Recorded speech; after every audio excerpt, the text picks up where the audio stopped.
Hi guys.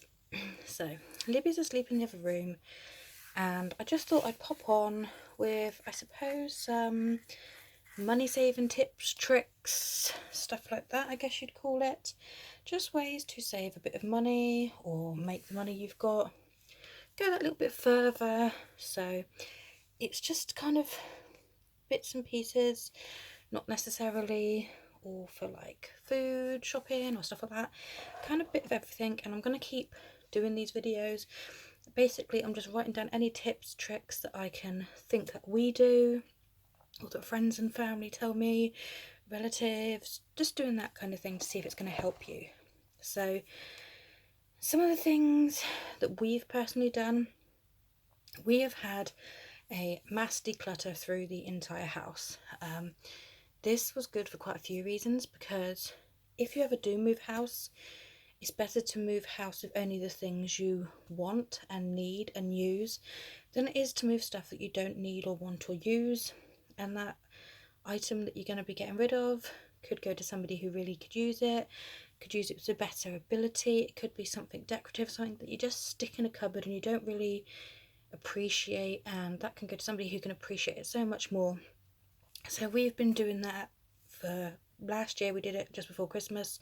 We always tend to do like a bit of a declutter just before birthdays, which is around about June, and just before Christmas, because obviously kids are going to get toys and stuff, and we just went through everything. So like we got rid of cuddly toys that Libby had got, we've only kept sentimental ones, we've gone through keepsakes and like, do we really want to keep this? Is this something that really is precious to us and we would be upset if we lost it, or is it just something, we're keeping for the hell of it kind of thing? And we've done all that. We did keep a lot of Libby's clothes from when she was first born, and we decided to keep it because it was very much unisex, or we liked the item, and we were hoping that if we were going to have another child we could use it. We are not going to have another child now, so we've completely cleared that through. We've just gone through everything, even like bedding and stuff like that. We didn't need as many duvet covers as we did. We had, like, our duvet cover is one of those ones that you can put together to make a really warm one. So we had our duvet on our bed, we had the second part of that, and then Libby had like a double duvet, and then we had a spare king size duvet, and then we had a brand new duvet that was king size. There was another spare. We just didn't need the new one. We had the other ones. We were fine. Just stupid things like that we've gone through, and we've sold it or we've gifted it, that kind of thing. So definitely do that. It will help keep your home a lot more clutter free. And if you do sell it, you can put that money towards something you want. Another thing we've done is get rid of, if you've got like a Netflix that you don't watch that often, or if you've got like a full Sky package and you don't really watch the sport that much or stuff like that, we've just deleted all of them, got rid of them. It's just an expense we don't need. If we don't use them quite often, it's pointless, we've just got rid of them. Another thing that I used to do when I was working is, and not a lot of people know about this, but you can actually get a tax refund if you have to wash your own uniform. Now, for myself, we had to provide, at the time, we had to provide our own polo shirts, our own black trousers, our own black shoes, and the only thing they supplied were gloves and apron, because I was working in a retail, in a catering environment. Now, even the fact that I was only washing the apron and obviously my tops and trousers that I was wearing, etc., I actually got a tax refund on that. It's not a big refund, and I believe you can go back 12 months, so they do give you a kind of refund. At the time I didn't go back 12 months, I just got it done. It's something you can do over the phone, you can do it online.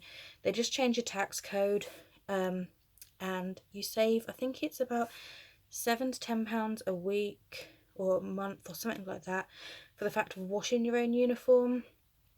If you do go back over 12 months, obviously give a refund.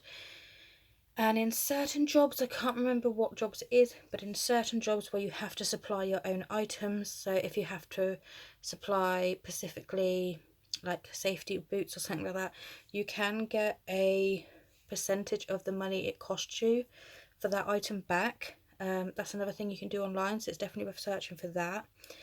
Another thing I've found out, that if you are looking on eBay for stuff for birthdays, Christmas presents, or you just want to upgrade your stuff or buy something for yourself, always look with a slightly different spelling. A lot of people will put stuff on eBay with typos, so just look like one letter out or something like that, and quite a few times you'll find different deals, and people will always put in the right spelling, so by putting in the wrong spelling you might find things other people haven't found and you can get a better deal.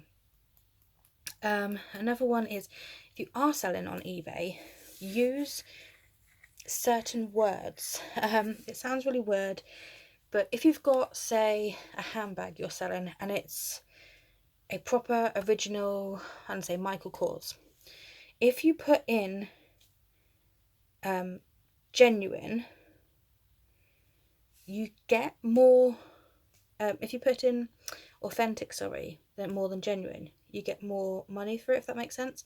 So it's been proven that if you, say you had a perfume and you put it on there, exactly the same perfume, and you put it on 2 different eBay listings, you put one as genuine blah blah blah type of perfume and you put one as authentic type of perfume, the one that's marked as genuine will usually sell for less than the one marked authentic.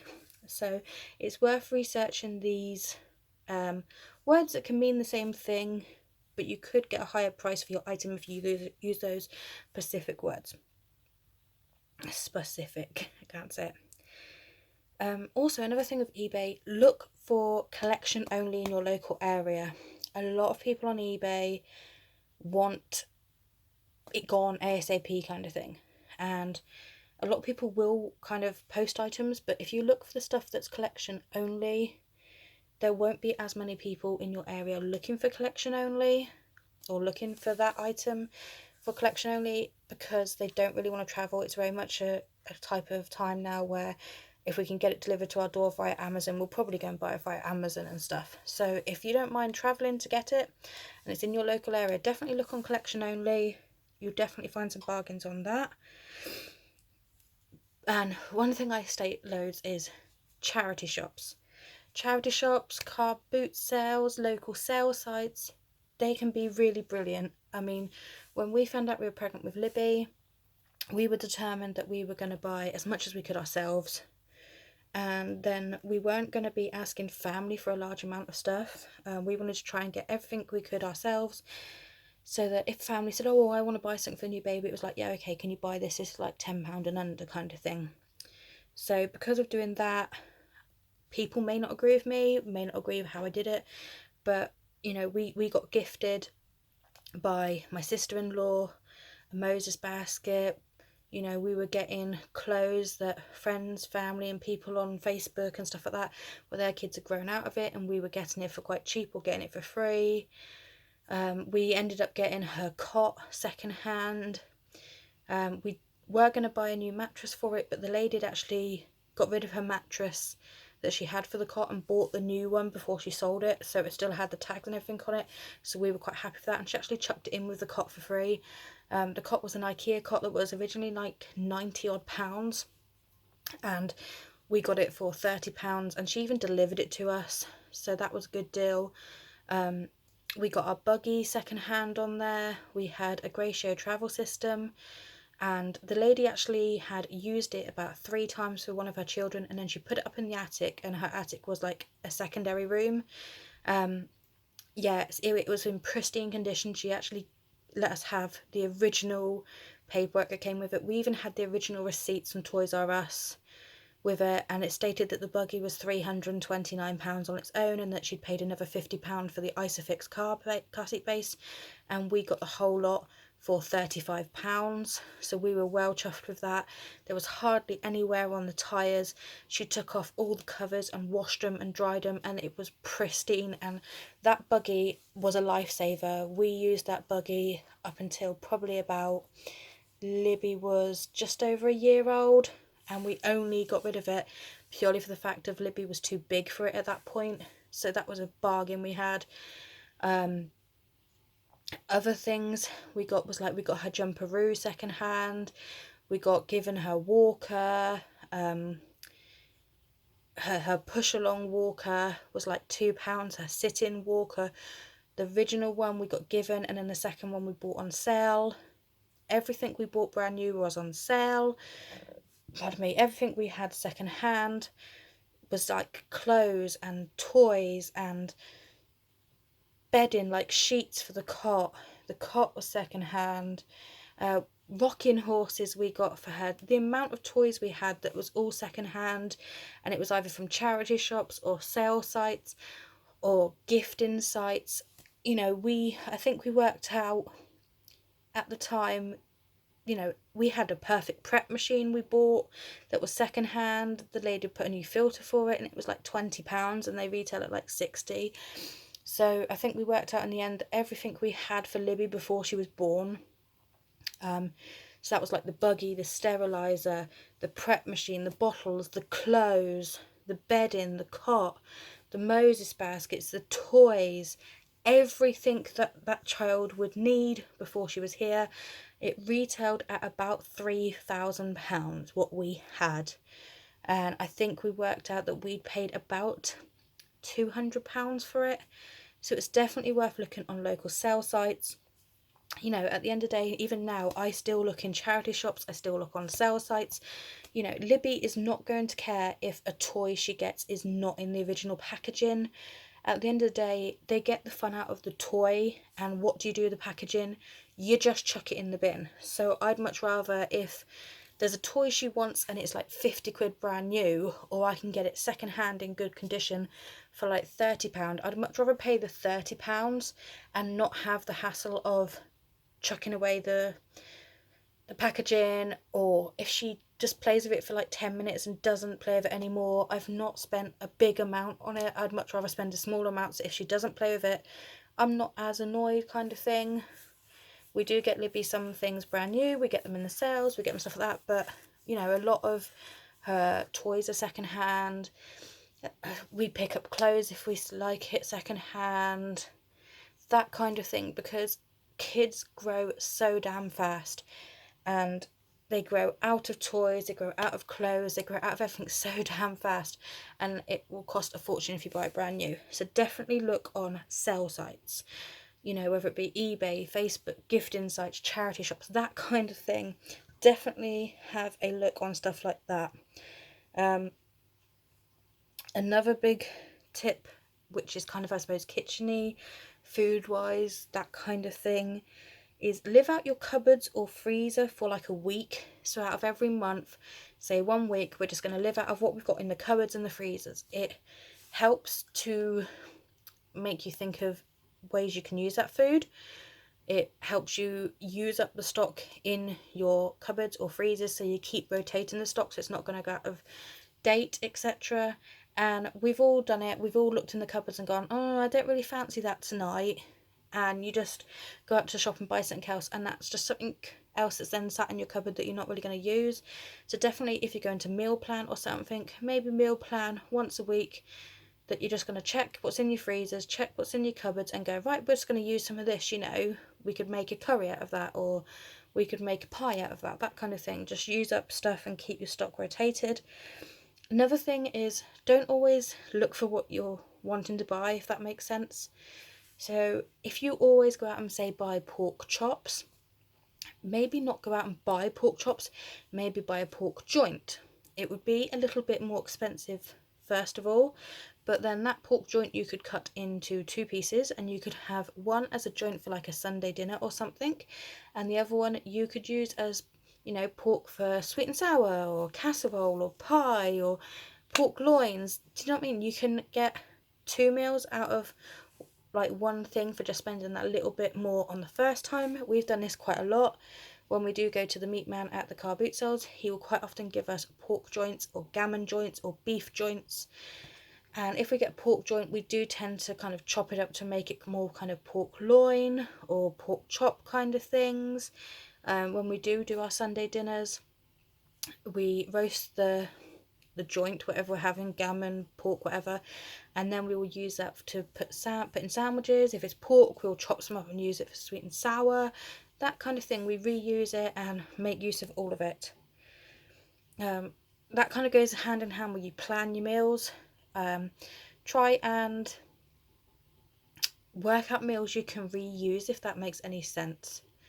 So for us, I know if I make a big batch of bolognese sauce mix, we can have, you know, spaghetti bolognese one night, but then the bolognese is not much different to the red sauce that you'd put in with lasagna. So you could make a bigger batch of bolognese, have spaghetti bolognese that night. The next day you can use the same sauce and make up a lasagna and just cook it off either the same time when you're making the bolognese. So, you know, while you're making it, stick it in the oven, and then you can portion up and you can freeze that, and that's a whole nother meal that you've made just from doing slightly more of the original meal you were going to do. So we do that quite often. If I'm cooking off mince, I tend to put a bit more in the pan, I tend to cook it off, and then I'll just put the cooked bits that we're not going to use to one side, and that could go into like a shepherd's pie, cottage pie, could be bolognese, could be lasagna, that kind of thing. So just think of things that you can make more than one meal out of by making it easy for yourself. I've got a book here that I've just been writing it down. Another thing is, if you find yourself chucking away a lot of fresh vegetables, so you may buy a bag of carrots, some peppers, stuff like that, and you just end up kind of chucking away the odd like the ends of it because you've just not used all those vegetables by the time that they're going mouldy or whatever, just buy frozen instead. We always have a backup of frozen vegetables in our freezer, purely for the fact of if we go to get like carrots and we don't really gonna like carrots out every single day or something, and we don't really want to buy just 2 or 3, we always have a backup of frozen or tinned. Pardon me. Another one is, if you can, go a bit later so you get the really good bargains in the supermarket. So go in like when they're just about to close. Oh, sorry guys. Yeah, go in when they're just about to close for like the yellow sticker kind of deals. You can sometimes find some really, really good deals on that. We found a lot of like joints of meat and stuff, but we go to the reduction bay anyway. You know, just because it's reduced doesn't mean it's nasty. And there is this kind of stigmatism about it, that basically like if you only buy reduced stuff, you kind of, you know, down in the dumps thing. You know, we don't do that. We will go shopping as normal, but we will always look in that reduce bay, and if we find mince or joints or, you know, chicken or something that we can use in some way, shape or form, we tend to buy it because, trust me, your freezer is your best friend. You can freeze a hell of a lot. You know, if we find a nice block of cheese that is reduced that we would like, we put it in the freezer. If we find chicken, we'll freeze it. Find, you know, meats, you know, sandwich meats, stuff like that, we'll freeze that. If we find something in that reduced bay that we can use, we will freeze it. We have picked up lots and lots of joints of meat and froze it in our freezer. Now we actually have 3 joints of pork, and we actually had 1 for Sunday dinner. You know, that's just stuff that we've picked up and it's in reduced bay. We picked it up and we've popped it in the freezer. We've done it with chicken, we've done it with cheese, we've done it with, especially like after Christmas, with like your pigs in blankets, your stuffing, stuff like that. They go really dirt cheap and you can freeze them, so definitely do that. Another thing I always do, and Matt kind of hates me doing it, is when you see a deal like, you know, £1.50 for this or 2 for £2.50, work out if it's actually a deal. I do this quite often. The one I found the other day was in Pampers. We went to go and get some nappies. I believe it was Asda. And Libby is okay with Pampers. She's okay with Tesco's own brand. I think it's Little Angels and stuff like that. Now, we went to Asda and I needed some nappies. Automatically, the ones that jump out at you are the boxes of Pampers, where you had 2 boxes of, I think it was like 30 something in a box or something like that. 2 boxes for £18. Automatically you jump at it, you think, oh, wow, I'm getting 2 big boxes, you know. But then I stood there and worked it out, and these were the nappy pants, so you weren't getting very many in a box. But I sat there and worked it out, and I was like, well, hold on, that's like £18 for, I think it was like 60 nappies or something stupid like that. And I looked at their own brand, and their own brand were 3 packs for £10. But you were getting, I think it was like 25 to 27 in a packet. So basically, for the £20 or £18 that you would have spent on the Pampers, you could have spent less and got a lot more. So I think in the end we worked out that we actually, rather than the £18 for the Pampers, we did spend £2 more on the Asda's own make, but it worked out we got, I think it was about 30 more nappies for that £2. So it's definitely worth checking these deals to see if it's an actual deal. Sometimes the buy one get one frees, really think about it. Are you actually going to use that free one?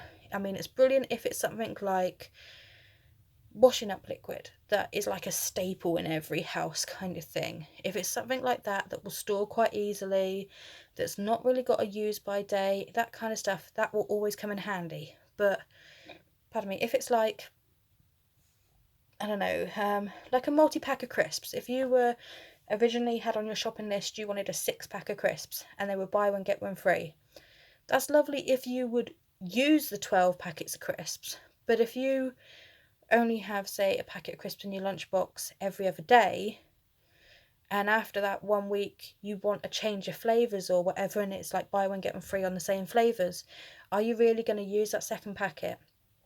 If you're not going to use the second packet and it is a buy one get one free and you're buying the original packet anyway, think about putting it to one side and making maybe a hamper up for a family friend, or putting it in the homeless, giving it to a homeless person, or putting it in a food bin, as in like food donation bin for, like, I don't know, Salvation Army or something like that.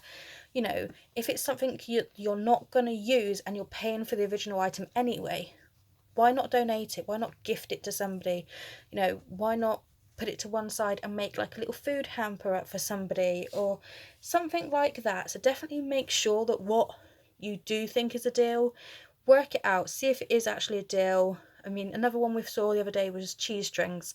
We were in Sainsbury's because that's just close to us and we only needed milk and a bit, and I was just looking at the cheese strings and the pack of 4 were on special offer for £1.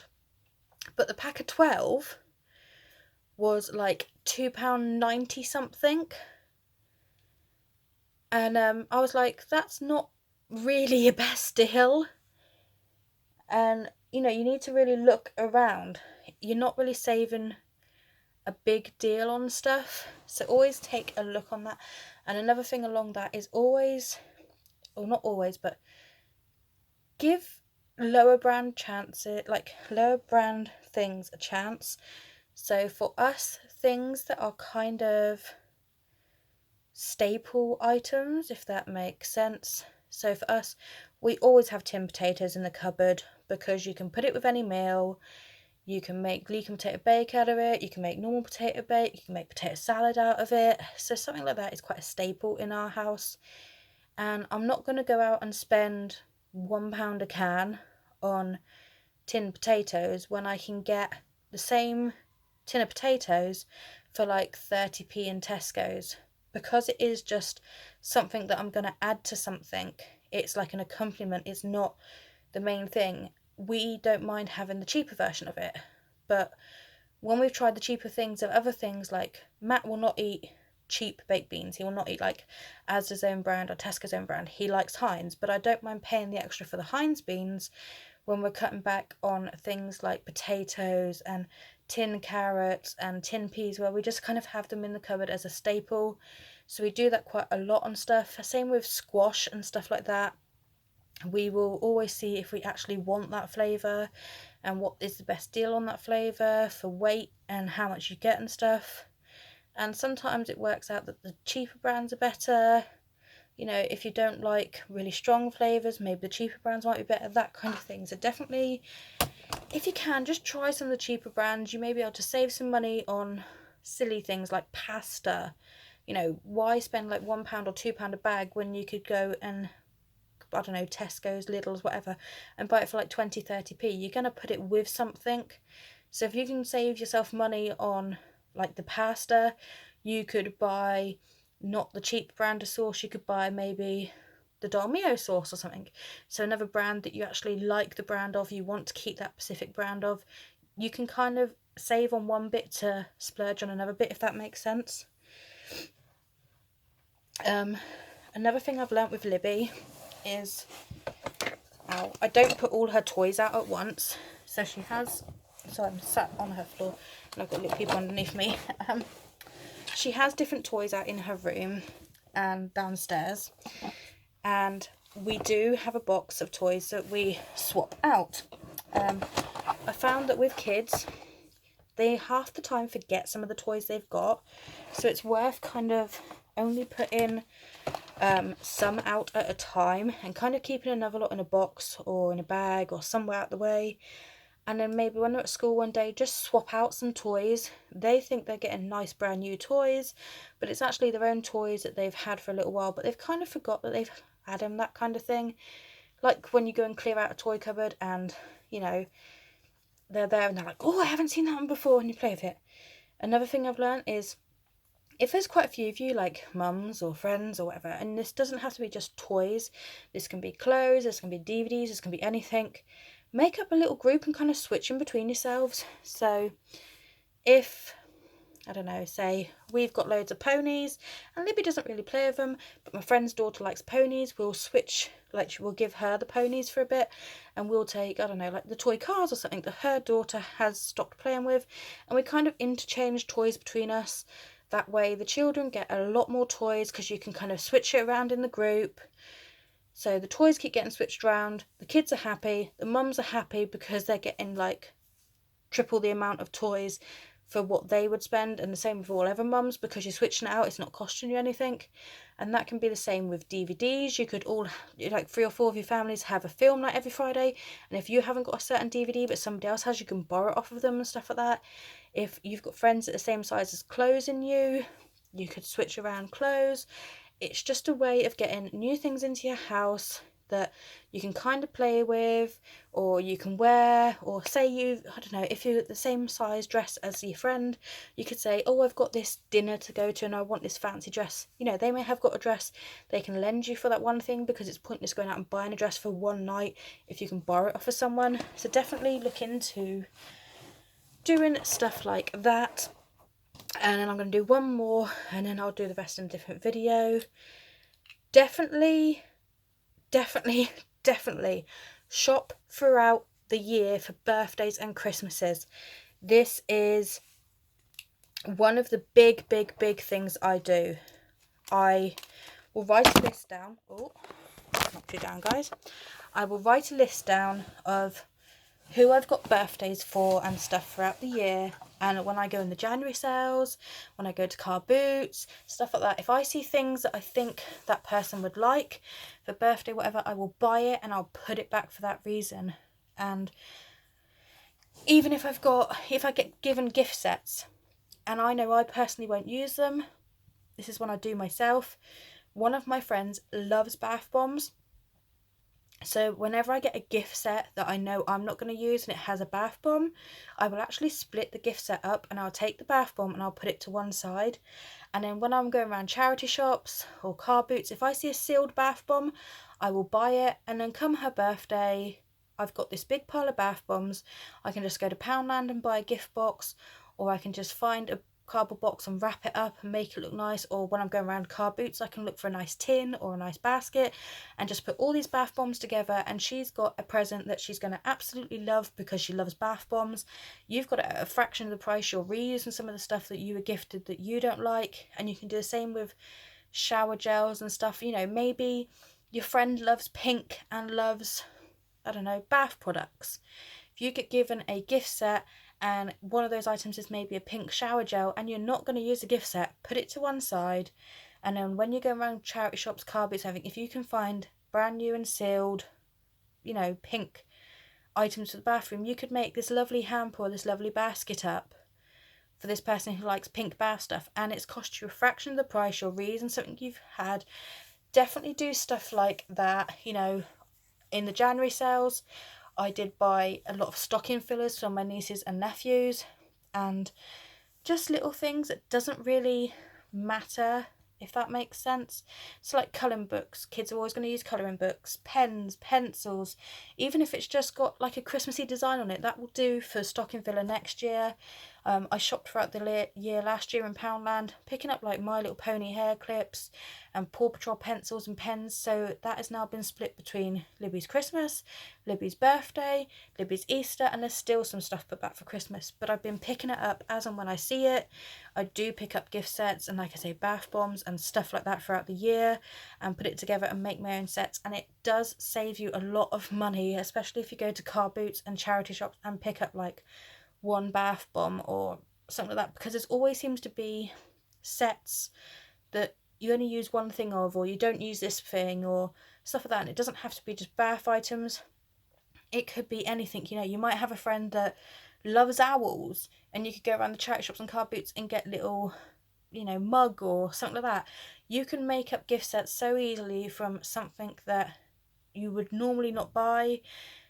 Like, you'd go, oh no, I've got so-and-so's birthday coming up, and then you just end up going out and buying a box of chocolates or something that, you know, they're going to like, but if it's a bath set, they might not use it, stuff like that. If you know there's something they like, shop throughout the year for it. If you want to do like a hamper up, shop throughout the year for it. You quite often will find a lot of beauty products in the January sales, like hand lotions and stuff. You can always put all that together. I find as well, you can buy gift sets in the January sales really cheap, and it may be, I don't know, 6 or 12, I don't know, different shower gels. You could split that up and put like a shower gel, and then buy a pack of the shower scrunchies from Poundland for like 3 for £1. So put the shower gel, the scrunchie, maybe a flannel, you know, and a bath bomb together, and that's like a cute little gift that you could put in a gift bag. And, you know, it's cost you the price of one thing really, because you've got this gift set and you split it up, and you can make like 6 little presents out of this one gift set. So definitely look at stuff like that. Definitely it will help you save money. Shop throughout the year. Definitely worth it, guys. So I hope these tips have helped you out. I'll be back with a few more. I'm just going to keep writing everything that I think of ways to save money to help you out. I'm going to keep writing it down. I'm going to keep doing these videos. So let me know in the comments below if you do like these videos, if any of the tips have helped you, if you've got any tips yourself. I've got so many written down. I mean, I've literally gone through one side of A4 and like a half of the other one, and I've still got like another 2 already written down, and I'm just going to keep writing them down, guys. Hope this helps you out. Hope it's going to help you save money in some way, shape or form, or it might just be things you've not really thought about. But thanks for watching, guys. Thanks for sticking with me, and I'll see you soon.